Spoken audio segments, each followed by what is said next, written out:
ABC's ND of Medicare. You're very welcome.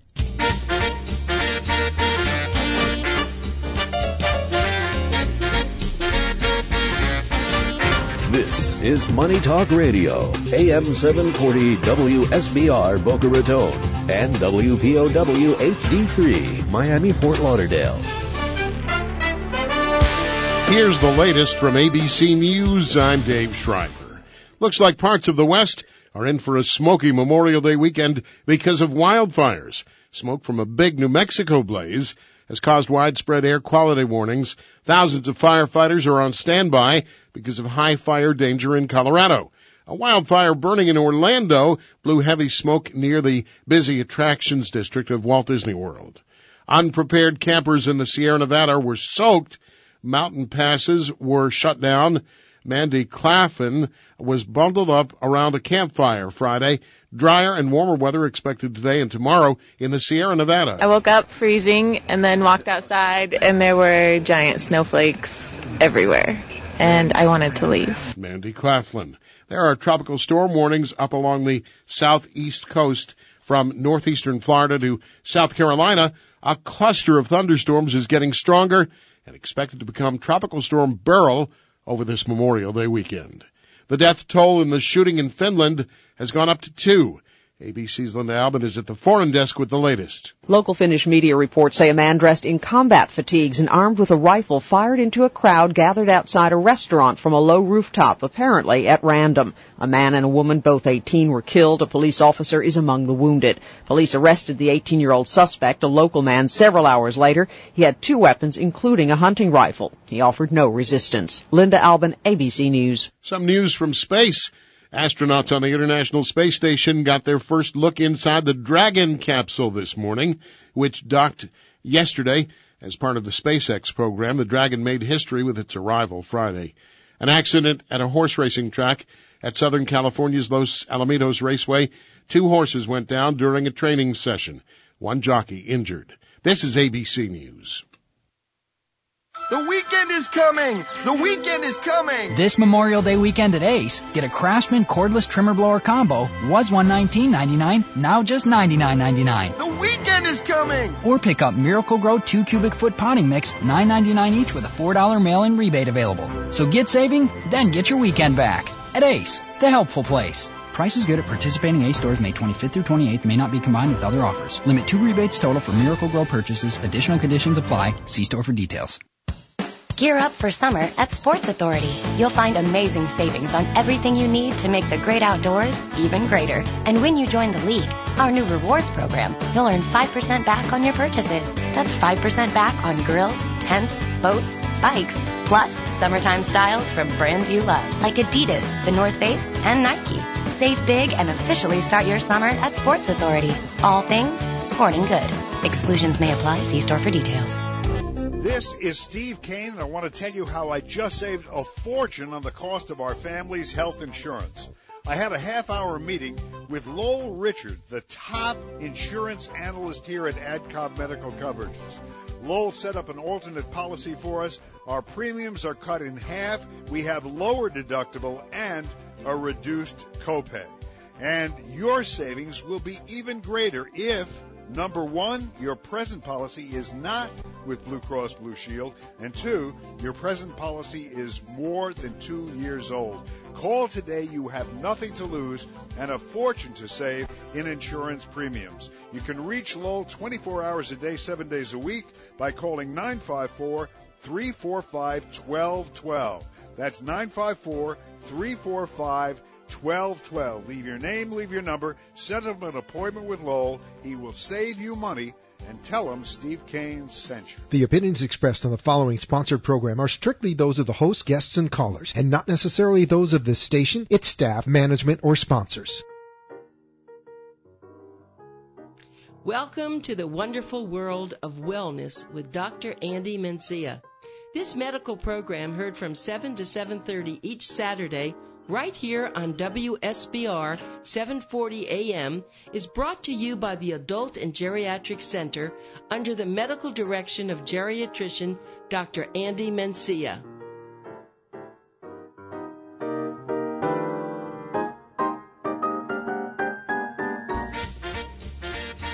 No. Good morning. Good morning. Good morning. We're having a good time here. We're sleeping. We're sleeping because we're going to talk about sleep apnea. Sleep apnea. You know, when you go to sleep and your significant other is there. No, my significant other. We think it's something funny, but it's something very serious. Well, it breaks up marriages. You know, I mean, when you really get down to it, some people start to go in another room. You have 2 rooms. That's right. Yeah, instead of 1 bedroom, you need 2 bedrooms. It is true. It's not one for sex and one for sleeping. Here we go again. We always do this. We're talking about something so serious like the New York Times. Okay. It is serious because you told me something amazing this morning that There were some new studies that just came out. It was reported in the New York Times. So if you Google the New York Times, and what they noticed is that people who suffer from sleep apnea has a higher risk of developing, guess what? We know about hypertension, diabetes, coronary arterial disease. What the new study found is that they can also develop the big C. People can develop cancer because of sleep apnea. And I asked Dr. Mencia, by the way, I'm Anita Finley, and of course this is Dr.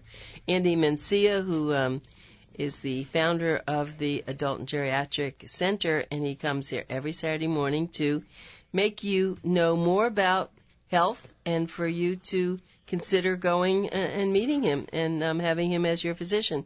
So going after I talk about that, I wanted to ask you, people who have sleep apnea probably don't even know it. They don't even know it, exactly. Especially if you live alone. Or if you live in a retirement community, if there is no another person next to you that will notice a few things. Number 1, that you are snoring at night when you sleep.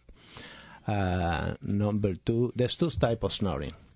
You have the snoring when you are falling asleep, and usually that's induced by medication.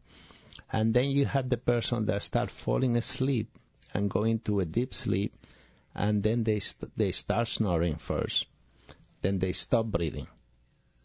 And that's the important part, that when you look at a person, if you live with a significant other who snores at night, if you look at their chest wall and you see that the chest wall is moving normal, then they start snoring, then they stop breathing altogether, then that person, without you doing any more study, that person most likely, more than 90% certainty, suffer from sleep apnea. Now, sleep apnea, Dr. Mencia said that when he came in, he was going to talk about it. I said, what actually is sleep apnea? Yeah, dyspnea means like you have problem breathing. So apnea means that you have the absence of breath. So when it's basically what it's saying is that during your sleep, you're going to stop breathing altogether. It sounds dangerous to me. It is very dangerous because, we depend on oxygen. And oxygen comes through the lungs. And the lungs are connected to the outside world by the breathing pipe. So when you start snoring, what happens is that the muscle where you have the uvula and where the tonsil belong and all of that, those muscles relax so much that the tongue will drop backward and will close the breathing pipe altogether, 100% closed. So it's like somebody put their hand around your neck and squeeze it really tight so you cannot catch your breath. So because you cannot bring oxygen inside, then 2 things are happening in the blood system. Number 1, you are not getting oxygen. Number 2, you are retaining your carbon dioxide, which is a toxic. You're trying to get rid of carbon dioxide with every breath. So by retaining carbon dioxide, being a toxic, you develop radicals in the cells throughout the entire body. And then those radicals, as we all know from all kind of study, are the ones that will make you prone to cancer. Well, that does, I know you said there was an article on that, but of course you're very smart and you probably knew this anyway. You just didn't think I never about put it together. Oh, my God, when I saw the title, I said, I'm so stupid. I should have thought of this before. Well, I'm not so stupid. You're just doing too many things. But let me ask you a question about that. So I know that you pride yourself when someone comes in to get a full description of their life and their health. Absolutely. Do you ask them about snoring? Or? Yeah, I asked my patient, do they have problems snoring? As a matter of fact, I had a couple this week. Not because of the article, but this week I had a couple. And when I'm talking to the patient, I say, any problem with your sleep? And the main complaint was that he said, I'm so tired during the daytime, and that's not me. So he listened to the show and he say, I think, maybe my B12 level is low, like you say on your radio show, so I want to get checked. So then I started questioning him about his sleep. He said, oh, no, I don't get a good night's sleep, but I'm okay. And then the significant other sitting there saying, no, you're not. You snore at night. And yes, Dr. Mencia, he does stop breathing at night. I said, oh, he stopped breathing at night, so he snores at night. So most likely this person is suffering from sleep apnea. Because remember, when you have sleep apnea, if you don't have oxygen, you have a lot of CO2. CO2 is going to motivate the cell to produce lactic acid. And then lactic acid don't belong, especially in the muscle cell. It gives you a lot of pain. So here come the chronic fatigue and the fibromyalgia and all those other conditions that can be induced for the lack of a good sleep, with sufficient oxygen being exchanged for the carbon dioxide. So I do ask my patient when they come in. I try to do a thorough checkup in the first few visits to make sure that we cover all ground with the patient. And that's the beauty of the practice, having the neurologist there, having the ophthalmologist, the dermatologist, having all the consultants, the hypnotherapy, the dietitian. So in that particular patient that I saw this week, and having read this article, then I asked my patient, I want you to see Nicole, the dietitian, and we're going to work on a weight loss program. Because he's about 70 pounds overweight. So we're gonna work on a weight loss program so that you don't have to put a machine on to help you breathe. Now that was my next question. Okay.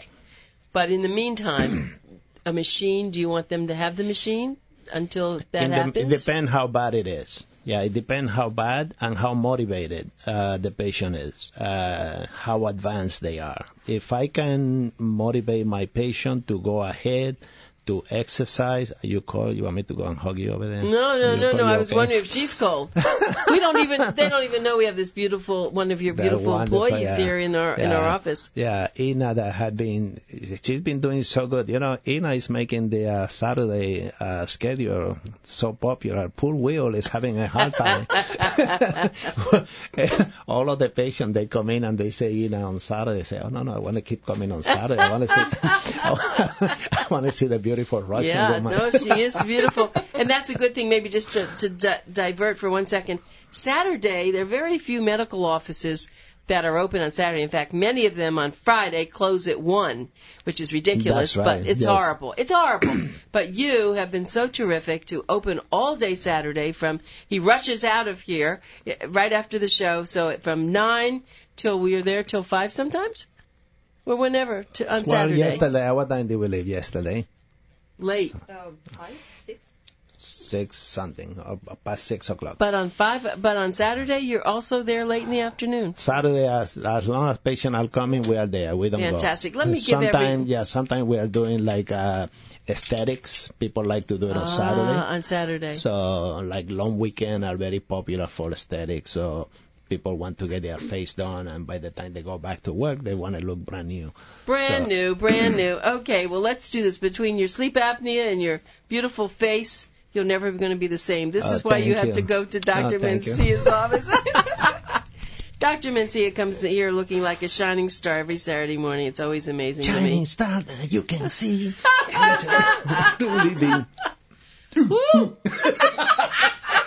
Go, Richard. Okay. Give me some background music. I was telling telling them about seeing this HBO show last night, Burlesque with Cher, and it was just so fantastic, and so got us all to a good start here. Let me give everyone the phone number. Remember, this is Pencil Talk Radio. Please get your pencils and write this number down. You need to really call for an appointment, and if you want to go in on Saturday, you just call them. There's someone there who will be answering the phone, and maybe they can slip you in if you really need to do this today. But otherwise, you have to make an appointment. Well, remember that Sunday it's gonna be hard to find a doctor. On Monday, all the offices are closed. Absolutely. So if you need something, please don't wait. Especially for my patients that are already established, you need refill on medication. Anything that you need, we are going to be there for you guys. Very good point. Thank you. You're such a kind person. You really are. Okay, the Adult and Geriatric Medical Center, the phone number is 954-489-1345. 954-489-1345. And they are located at 1608 East Commercial Boulevard in Fort Lauderdale, which is just a little bit west of, Holy Cross Hospital. That's how. Anyway, it's very close. Dixie and, and US Holy Cross. Yeah. Let me ask you a question. So, if you do have a patient and somehow they didn't get in today and they are in trouble, they call, and is there a way that you There's would... a live person answering that phone 24/7. And Really? there's always, so 24/7, we have one of the physicians or nurse practitioner on call. That would answer. Fantastic. Oh, that is so wonderful. And so this weekend, I'm not going anywhere. I'm going to be in town, so if anybody needs anything. Something really bad. Well, let's hope that you go now if you're starting to feel bad. Or I love what I do. I know you do. I love just I know you do. You really do love what you do. It's so obvious in your face and your whole, the way that you are. Everyone knows that. I mean, I don't have to tell anyone that. I mean, you are. You're a very special person, and we love having you on. I want to continue with the sleep apnea because I think there are a lot of people who have seen these movies where you have to go lie in a room and they watch you sleep. Tell me about all that. Well, yes, the sleep study centers, basically they are usually organized around a hospital, inside the hospital or part of a hospital. Then they move into having freestanding sleep centers. And nowadays, we even have machines that can be brought to your home. And you can do the sleep study. Usually, you will bring the machine home for 3 days. And the patient will come to the office. We provide them with the machine. They take the machine home. And they put it on. And everything gets recorded. Then it gets downloaded into the computer. And then you can see the oxygen content, how much the oxygen is dipping. When we look at all the parameters, then we can determine if the person meets the criteria for sleep apnea. And also, of course, then we want to look at the medication that they are taking. Now, remember that in the study we just cited from the New York Times, having sleep apnea increases the risk of cancer almost 5 times. 4.8 times. Amazing. So almost 5 times. And we're going to do an article for those people that, because it's the terminology might be difficult for you to follow. So Anita and I, we are going to have an article ready for you on one of the issues coming up on the on Boomer Times. Now, 5 times. Now let's go back and look at the study. And what they noticed is that it doesn't take much to produce damage to your body. Mm-hmm. So if anyone here in the studio get a oxygen saturation check, most of us here being normal, having no breathing problem, we are going to be between 96 and 98 or 94 and 98% oxygen content when we check your oxygen. So that's when they put the little thing on your... is that what they're doing when they put that little thing on your finger? On your finger. We're checking the oxygen and your pulse go through your finger. So between 94 and 98 is average for most people. If you exercise, of course, it's going to go up to 100. You won't go higher than 100. Now, in the study, they only had to drop from 94 to 90 or just below 90. And when they drop below 90, the second question was, well, for how long do they have to be below 90? if you sleep for 8 hours, do you have to be below 90 for 8 hours or for 4 hours? It's only 12% of your time asleep. That means that maybe an hour of 8 hours that you desaturate below 90 is sufficient for you to have a 68% risk of cancer. Oh, my. That's amazing. So that was very significant. That was a high impact in, me as an educator, as a physician. I say this is something we have to talk about in the show. Well, yeah, I know you're an international champion of Tai Chi. Do they? Taekwondo. I'm sorry. Taekwondo. It's okay. Excuse me. We are all family. Taekwondo. We are family. Well, now that you're having so much fun, I'm going to tell you something. You know that little thing that you put on the finger? I figured when I had that put on, they were testing my sexual prowess. Yeah. I didn't know that it was for my oxygen. Yeah, no, I thought I was waving my finger. One of my patients say, "What is that little thing on my finger there?" I said, "Just want to make sure you're not lying to me." Because no one ever tells you when they put that on what that means, and that's what it is, right? Okay, let's go back but I had to laugh when you said this. But just talking about this is pretty shocking to me. So I don't want to go back to the machine. So let's say someone's listening and they are concerned about having sleep apnea, and you examine them and say yes. Will you order the machine? Absolutely. Will Medicare pay for something like that? It will completely covered by insurance. And it's not dangerous that they go home. It's just like a machine. They just put something on their face and they plug it in, or what? Actually? No, it's very simple. It's like have you seen those little cannula that you put in for oxygen? Yeah. That's all like it is? Yes, it's very simple. Now remember, the one you take home. Right. It's the simplest machine compared to the one when you go to sleep center. It's not the same resource. So is it as accurate? But if there is a person that says, well, I have problem not sleeping in my room, right. I'd rather stay in my room, in my bed, and get the study done there. It's not as accurate. It's not the same thing. It's not as accurate. It's not like, for example, it's big difference between getting your blood pressure checked at your doctor's office versus getting a check with a little machine at home. Ah, really? Why is that true? Because I always check mine at home. Well, yes, but the reading can be really high when in reality your blood pressure is not high, or it can be read as really low when in reality your blood pressure can be normal. So it can fluctuate a lot. The blood pressure machine.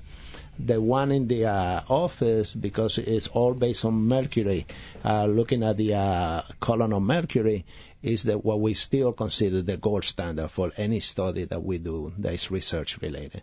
That's now see, that was something else to tell everybody about. So going back to sleep apnea. I have one of my patients, he's 98, and he said, Dr. Mencia, my blood pressure is well controlled and everything.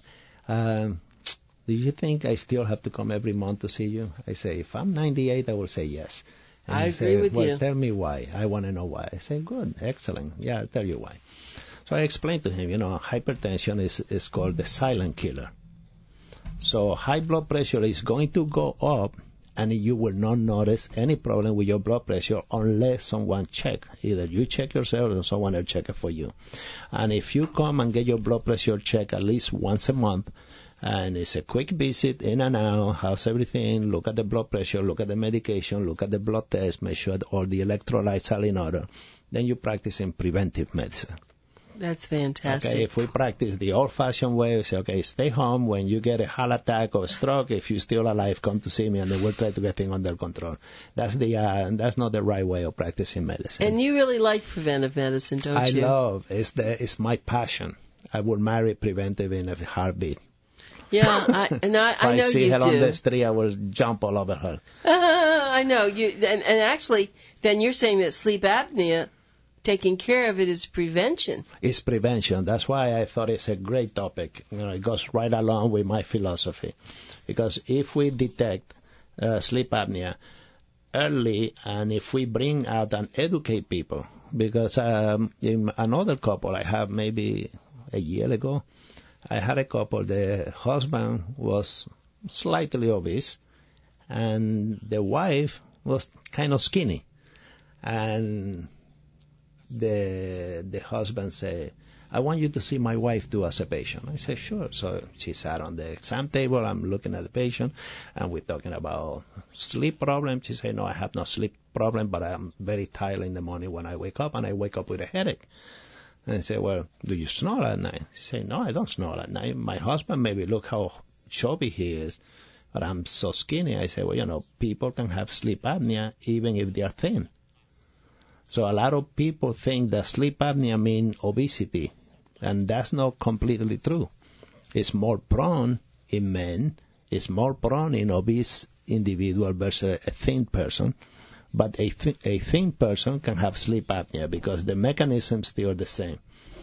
Another risk factor is the circumference around the neck.